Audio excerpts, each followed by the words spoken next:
wakauya pamba pangu iwewe kuseri kweumba ukaite madhodhi kuseri kuomba yangu.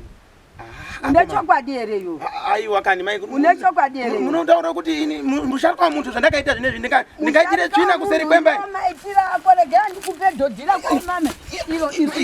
Madhodhi yako aya wakaitira mungu. Makudaro here yako mama. Kuseri kuomba kwangu. Madhodhi yako. Mashura here yako mama. Maasi mashura. Madhodhi yako waka mama. Wakaita. Amwacho aya madhodhi aya. Kuitire tsvina kuseri kuomba yangu. Ndopungoti zvinondinakira inini. Akomana. Maninji here kudai yako mana. Maninji here yako mana. Kundizotse tsvina ngeyangu here tsvina yachona. Akomana. Azvizi kunaka izvi. Izvi azvishandi chiro izvi. Shwa. Kundidayo. Muenzo wemene. Let's go. This is your radio.